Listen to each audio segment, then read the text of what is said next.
Hello everyone, this is your host Professor Reha here with a Battlemage devotion point video. Now Chris Granstrom on my Battlemage focused builds asked about devotion points, and I'm going to actually tackle this video in two parts.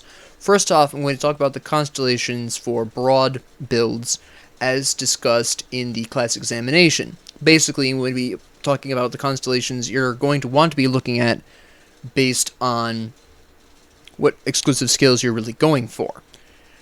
The second half of the video is going to be about the constellations you'll want for very specific focused builds. So, with that being said, let's talk about devotions. Now, let's talk about physical battle mage first. Now, usually when you're going to go with a physical battle mage, you are going to be going into Olran a lot of the time, because he increases your physical, your internal trauma, your bleeding, he gives you some decent defensive stats, and Blind Fury. Now, I want to actually take a moment to point out that Blind Fury activates on critical attacks. Therefore, having Inner Focus can, in fact, really effectively increase the amount of times this can trigger, because critical attacks are increased by having more offensive ability, and Inner Focus increases your offensive ability by a percentage. So, a lot of the time, if you have equipment that increases your offensive ability by a flat amount, Inner Focus will really increase that by quite a lot once you get towards the endgame. So, just a quick note there. Now, when I run a physical battle mage, I am usually going to use a shield. You don't have to, but you give up on some skills that you would probably otherwise want. Now, you start off obviously with the hammer, that's physical and internal trauma. The anvil increases a lot of your defensive stats, gives you Targo's hammers if you block. Again, if you aren't using a shield, you give that up, but otherwise, Anvil is just fine. It's only Targo's Hammer that matters if you have a shield. The Owl is just something I really love. Plus 30% all damage is amazing, and increasing all of your dots and their duration is fantastic, and 5 purple is just a really good time in general. Now, you might be tempted to go into the Harpy, but quite frankly, Pierce and Cold, you're not really doing cold with a physical battle mage. You might splash it in with Alexa's Flash Freeze, in which case, yeah, that's fine. You can go into the Harpy, but if you're not splashing in Flash Freeze, you probably shouldn't go with the Harpy, but that's rather specific, so I'm going to leave that out for the moment. We go into the Crossroads, and then we go into the Turtle, we go into the Bull, and then we're almost to there. And at this point, no. I'll usually go into, well, actually the usual option is the Stag. And now we just need 5 more points for blue, which we can either go into the Boar, or Ulzad, or Harvestman's Scythe. Now, I'm actually going to go ahead and go into this for a brief moment to kind of emphasize a couple of interesting things. If you splash in Alexa's Flash Freeze and really take advantage of the Harpy here, you can go into Olran here very easily, right? You've got some blue, which is fine. You can go into the Shield Maiden, and then you're only 3 away here. Oh, look. And then we can actually pull out this point, pull out this point. No, we can't pull out that point. And then we can also get Stone Form. Alternatively, instead of Obelisk of Menhir, we could go into Azraka if you aren't using a shield. Perfectly acceptable. But you can see how you have a lot of different ways you can use this, or you could also go into Unknown Soldier. Again, this is just pierce and bleeding damage. I go into the Unknown Soldier very rarely. I have to be building Laceration for me to be using Unknown Soldier, because this does increase bleeding damage and piercing damage so specifically. The Azraka actually increases physical and piercing, so even if you're not necessarily using something with a lot of piercing damage, at the very least you can take advantage of the physical damage aspect of this. But Azraka is something I'll usually only go into if I'm not using a shield, if I'm using, for example, a two-handed weapon. But you can see a lot of the potential here, or we could just pull these out in general, right? Now again, this does assume you're using Electro's Flash Freeze. Electro's Flash Freeze, specifically Absolute Zero, does decrease physical resistance, so even on a physical-focused Battle Mage, as I've stated in the original videos, even a physical-focused Battle Mage can utilize Electro's Flash Freeze really effectively, so don't be afraid of splashing that in. The Harpy is actually a great constellation to go into for that reason. But other constellations you could go into instead if you didn't want to go into the Obelisk. Where are we stuck here? Well, something's stuck because of the way the points are set up, but that doesn't really make a huge difference. But you can, of course, do that. If you aren't using Alexa's Flash Freeze, I often will use Harvestman's Scythe after splashing in a little bit of blue. It's very easy to splash in some blue with the Bull and the Tortoise. So that's pretty easy. You could go into Ulzad, also very easy to go into instead. Basically, if you aren't using the Harpy, you are giving up the ability to go into the Obelisk of Menhir. You can still get into Azraka a lot of the time. Not necessarily every time, but a lot of the time. For just a little bit of blue, which is why it's very easy to splash in blue. I mean, look at this. Tortoise, Bull. Even if you're not using a shield, the Tortoise and the Bull can really pull in a lot of extra points in your favor. You've got the defensive parts of Tortoise, you've got the increase in internal trauma, and you've got some defensive stats here. You've got Bull Rush. Really, if you're not using a shield, Targo's Hammer is the only thing you lose. If you build it like this, and you just build the Anvil the rest of the way, regardless. But you do basically, you are trading off a certain amount of the ability to go into other things. And again, you can just go into the Stag. If you're just using this, I don't know what this is. Is this internally increasing? Anyways, so I think that's actually a glitch. The unfortunately, the constellation thing for Grim Dawn, for the Grim Tools, is not 100%. There's some skills that'll not let you undo them as well. But anyways, so you do have these options, but this is why I'll usually run Absolute Zero in even my physical battle mages. It's just incredibly effective. And also, again, you don't want to put all your eggs in one basket. You don't want to be focusing on one damage type. Now, while you do have the bleeding, which is really nice, there are any bleeding-focused hero or boss is going to have moderately decent physical resistance and good bleeding resistance anyways, so having some cold damage doesn't hurt you. Even if you're not actively increasing it, it's nice to have.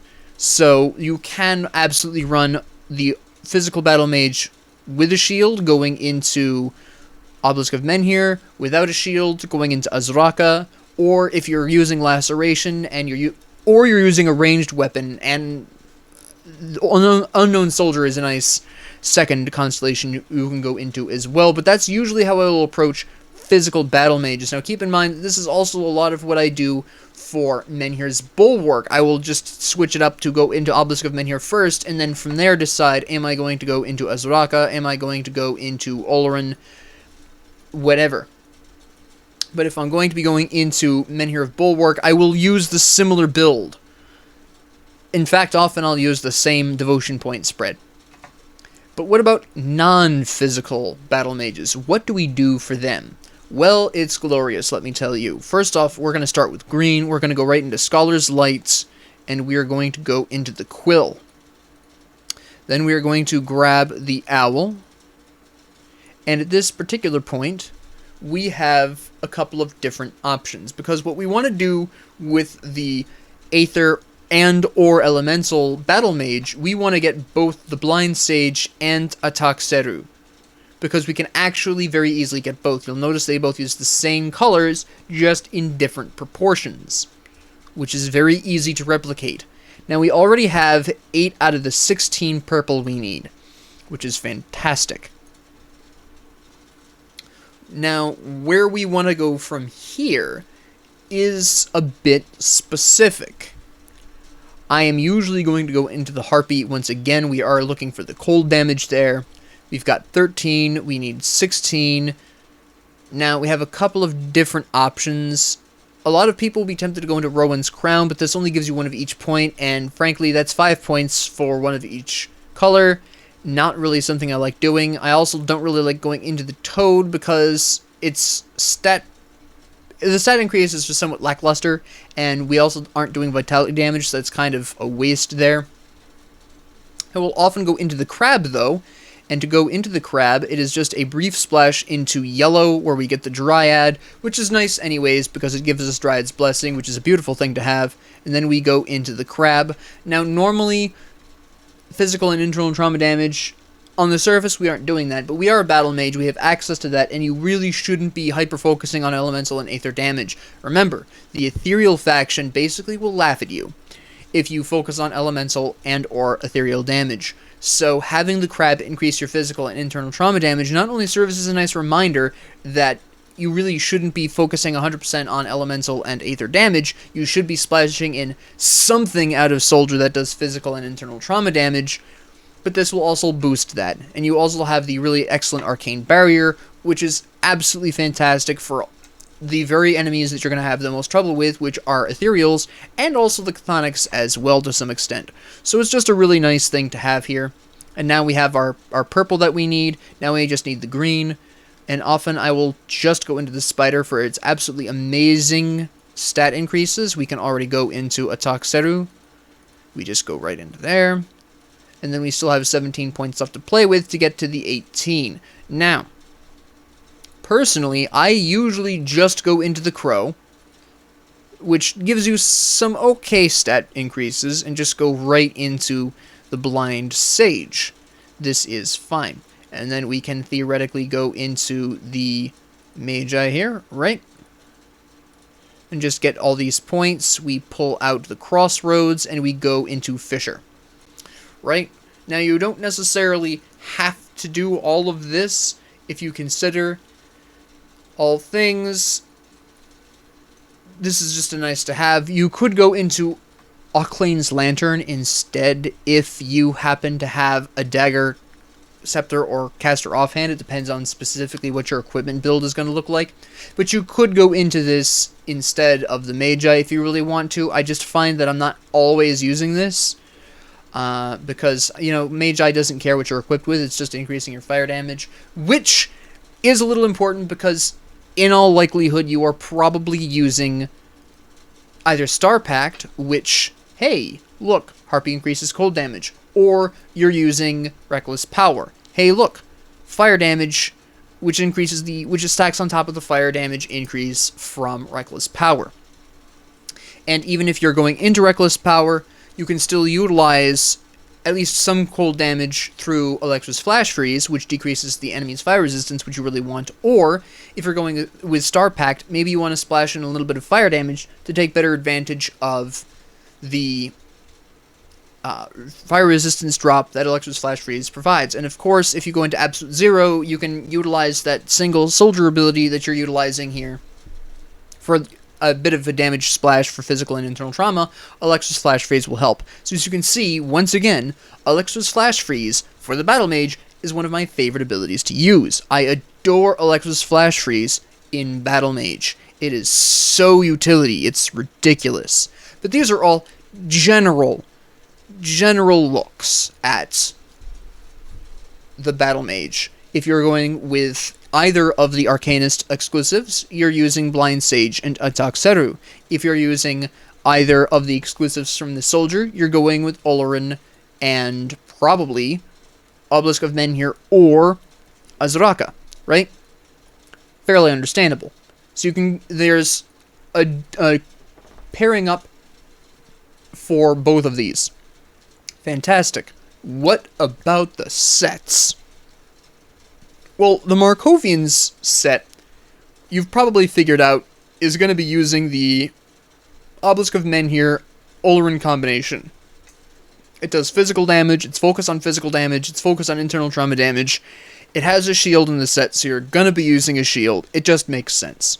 So we're not really going to talk about the Markovian set, because that is just the Olorin Obelisk of Menhir combination. Krieg's Armament, however, one of my favorite sets, actually, for the Battle Mage. Actually, my absolute favorite set for the Battle Battlemage, that's a bit of a different story, because that's specifically looking to do physical, internal trauma, and aether damage, which means what we want is a combination of Oloran and Ataxeru, which is a little bit easier to get your hands on than you would think.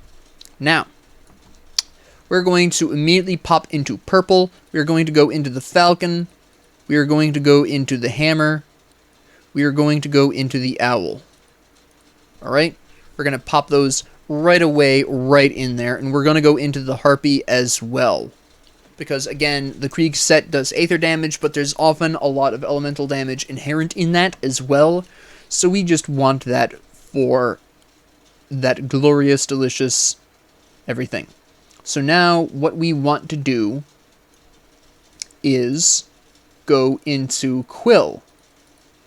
Look, now we have the amount of purple we need for Oloran and Ataxeru.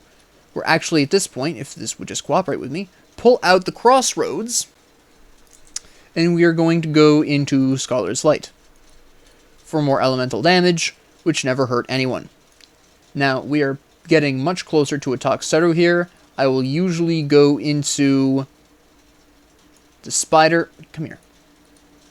The spider here. Now we have that, and now we just need to get the yellow for Oloran. Easy. Grab that yellow, we go into the Dryad, and then we put a brief moment into the blue crossroads, get the Bull Rush, remove these two. Oh, wait, nope. We're just a hair shy. Put in the Tortoise. And Oloran.